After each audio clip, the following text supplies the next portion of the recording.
అమరావతి కోసం ఈరోజు ఆంధ్రప్రదేశ్ పునర్వ్యవస్థీకరణ సవరణ చట్టాన్ని సవరణ బిల్లును కేంద్రం ప్రవేశపెట్టింది. నిజం చెప్పాలి అంటే ఆంధ్రప్రదేశ్ విభజన చట్టంలో ఆంధ్రప్రదేశ్కి జరిగిన అన్యాయాన్ని ఈ రాష్ట్రపు పార్లమెంట్ సభ్యులు చాలా గట్టిగా లేవనెత్తాల్సిన అవసరం ఉంది. పార్లమెంటులో ఆంధ్రప్రదేశ్కి 5 సంవత్సరాల ప్రత్యేక హోదా ఇస్తామన్నారు. ఆ ప్రత్యేక హోదాను తీవ్రంగా మోసం చేశారు. వెనుకబడిన జిల్లాలకు బుందేలఖండ్ తరహా ప్యాకేజీ ఇస్తామన్నారు, తీవ్రంగా మోసం చేశారు. ఎంత దారుణం అంటే ఆంధ్రప్రదేశ్ ఎంపీలకు తెగించే ధైర్యం లేదు కాబట్టి వీటన్నిటి మీద గట్టిగా నిలదీయలేకపోయారు. అండ్ ఇవన్నీ కూడా లేవనెత్తి మరోసారి ఈ చర్చలో గట్టిగా అడిగి ఉండాల్సింది. కానీ ఆంధ్రప్రదేశ్ ఎంపీలు ఆ పని చేయలేకపోయారు.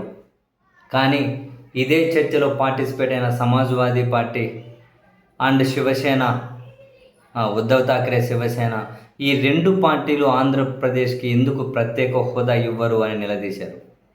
ఈ చర్చలో సమాజ్వాదీ పార్టీ తరఫున చర్చలో పాల్గొన్న ధర్మేంద్ర యాదవ్ కేంద్రాన్ని సూటిగానే నిలదీశారు. ప్రత్యేక హోదా ఇస్తామని బీహార్కు మోసం చేశారు. ఈ విభజన చట్టం సందర్భంగా మాటిచ్చి ఆంధ్రప్రదేశ్ని ఇక్కడ మోసం చేస్తూ ఉన్నారు. సో ఆంధ్రప్రదేశ్ కనుక ప్రత్యేక హోదా ఇస్తే మీ దగ్గర సాగిలపడే అవకాశం కోల్పోతారని చెప్పి ఇవ్వడం లేదా? ఆయన ఆంధ్రప్రదేశ్కి విశాఖ లాంటి మంచి సిటీ ఉంది కదా, అక్కడ రాజధాని డెవలప్ చేయకుండా కొత్తగా ఇంకో దగ్గర భూములు తీసుకొని రైతులకు అన్యాయం చేసి వేల కోట్ల రూపాయల అప్పులు చేసి ఖర్చు పెట్టి ఎందుకు ఈ తతంగం అంతా? ఆల్రెడీ విశాఖ ఉంది, దాన్ని రాజధాని చేసుకుంటే సరిపోతుంది కదా అని చెప్పి ధర్మేంద్ర యాదవ్ సూటిగానే ప్రశ్నించారు. అండ్ ఆంధ్రప్రదేశ్కి ప్రత్యేక హోదా ఇవ్వండి అని చెప్పి ఆయన గట్టిగానే డిమాండ్ చేశారు.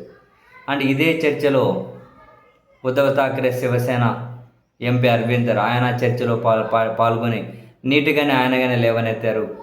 ఏమైంది?